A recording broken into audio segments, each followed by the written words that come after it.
ሰላም ጤና ይስጥልን የተወደዳችሁና የተከበራችሁ የቻናላችን ተከታታዮች እጅግ ወሳኝ የሆኑ 3 መረጃዎችን በተከታታይ ይዤላችሁ ቀርቤያለሁ። በቅድሚያም እንግዲህ የምንመለከተው በዚህ ሰዓት አዲስ መመሪያ መውጣቱን ተመልክተናል። ይህም አዲስ መመሪያ የውጭ ባለሀብቶችና ተቋማት ነዳጅን ወደ ሀገር ውስጥ እንዲያስገቡ ፍቃድ ስለመሰጠቱ ተሰምቷል።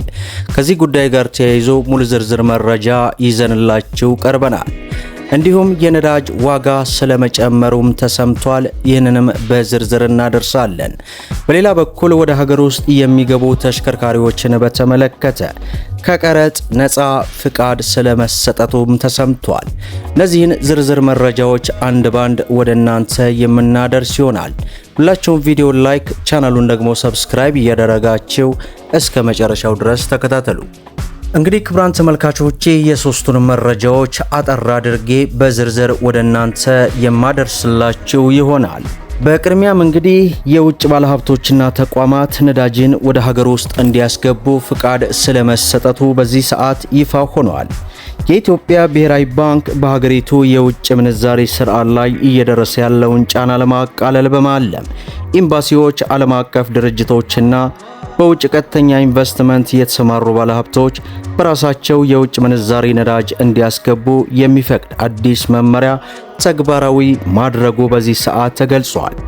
ባለፈው ሳምንት ይፋ የሆነው ይህ መመሪያ እውቅና የተሰጣቸው ተቋማት የተጣራ የነዳጅ ምርቶችን በፍራንኮ ቫሉታ ስርዓት እንዲያስገቡ የሚፈቅድ ሲሆን ይህም ከሀገር ውስጥ የባንክ ስርዓት ምንም አይነት የውጭ ምንዛሪ ሳይጠይቁ የራሳቸውን ፍላጎት እንዲሸፍኑ የሚያስችል ነውም ተብሏል።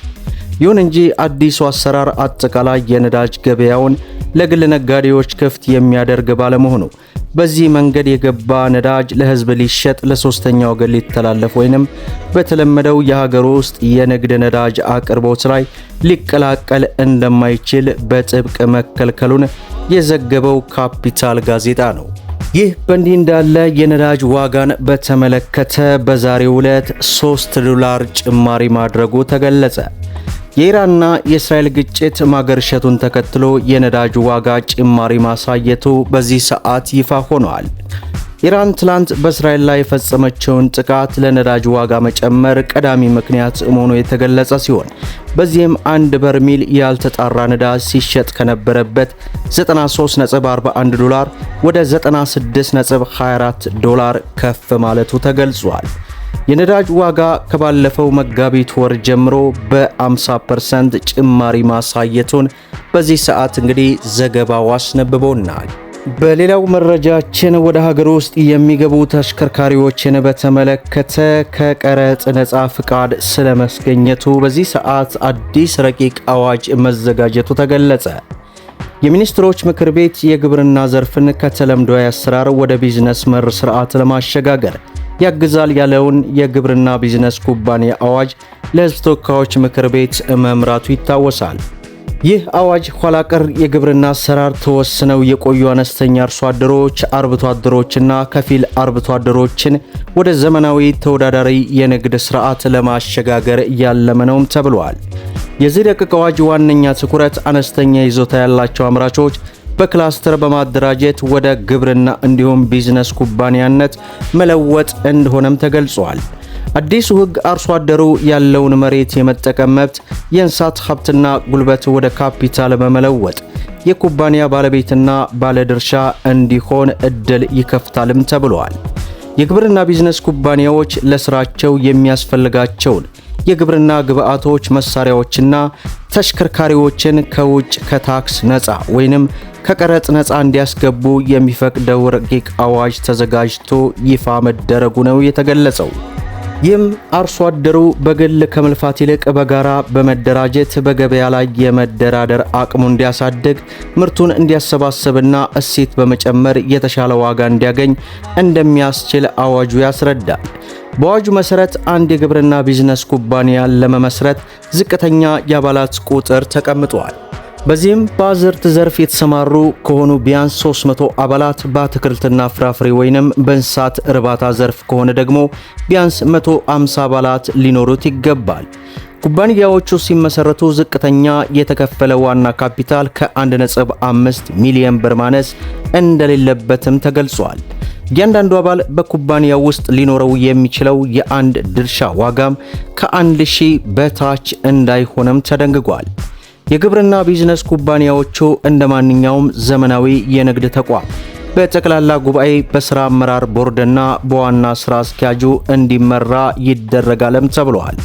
ከዚህ በተጨማሪ ኩባንያዎቹ ስትራቴጂያዊ አቅጣጫዎችን የሚጠቁሙና ሙያዊ ምክር የሚሰጡ የአማካሪ ቦርድ እንዲኖራቸው አዋጁ ይፈቅዳል። የአዋጁ ቦርድ የሥራ አባላት ዘመንም 3 ዓመት እንደሆነም ተገልጿል። ይህም የኩባንያዎቹ አመራር በሳይንስና በዘመናዊ የቢዝነስ ዕውቀት ላይ የተመሰረተ እንዲሆን ለማድረግ ያሰበ ነው ተብሏል። ይህንን ሽግግር ለማገዝም ልዩ ልዩ ማበረታቻዎች ረቂቅ አዋጁ ላይ ተካቷል። የግብርና ቢዝነስ ኩባንያዎቹ ለሥራ የሚያስፈልጉ የግብርና ግብዓቶችን፣ ቴክኖሎጂዎችን፣ የእርሻ መሳሪያዎችና ተሽከርካሪዎችን እንዲሁም መለዋወጫዎችን ከውጭ ሲያስገቡ ሙሉ በሙሉ ከታክስ ነፃ የሆን መብት እንደሚሰጣቸው ተካቷል። የግብርና ቢዝነስ ኩባንያ አባላት ያመረቱትን የግብርና ምርት መሸጥ ወይንም ከኩባንያው በሚያገኙት የትርፍ ክፍፍል ላይ የገቢ ግብር እንደማይከፍሉም ተገልጿል። ሆኖም ኩባንያው ከሚያገኘው ገቢ በላይ በገቢ ግብር አዋጁ መሰረት ግብር ይከፈላልም ተብሏል። በተጨማሪም ኩባንያዎቹ ግብዓቶችን ለማስገባት የሚያስፈልጋቸው የውጭ ምንዛሬ ቅድሚያ የሚሰጣቸው ሲሆን ለሥራ አመራር ቦርድና ለአባላት የአቅም ግንባታ ስልጠናዎችን እንደሚያመቻቹ ይደረጋል ማለቱ ረቂቅ መመሪያው በግልጽ አስቀምጧል። ግንቦት 18 ቀን 2018 በተካሄደው 55ኛ የሚኒስትሮች ምክር ቤት መደበኛ ስብሰባ አዋጁ ላይ ከተወያየ በኋላ ግብዓቶችን በማከል ወደ ሕዝብ ተወካዮች ምክር ቤት ማምራቱን ከቲክፋ ኢትዮጵያ በዚህ ሰዓት የወጣውን መረጃ ወደ እናንተ ይዘንላችሁ ቀርበናል ማለት ነው። እንግዲህ እነዚህን 3 መረጃዎች በዚህ ሰዓት እንደደረሰኝ ወደ እናንተ ይዤላችሁ ቀርቤያለሁ። በተጨማሪም ከሰሞኑ የመኪና ዋጋን በተመለከተ እጅግ በርካታ መረጃዎችን እያደረስኩ እገኛለሁ። በተለይ አሁን ላይ የኤሌክትሪክ ተሽከርካሪዎች ዋጋቸው እጅግ በከፍተኛ ሁኔታ እየቀነሰ ያለበት ሁኔታ ነው። ከዚህ ጉዳይ ጋር ተያይዞ እንግዲህ እንዲሰራላችሁ የምትፈልጉትን የመኪና መረጃ ኮመንት ላይ አሳውቁኝ።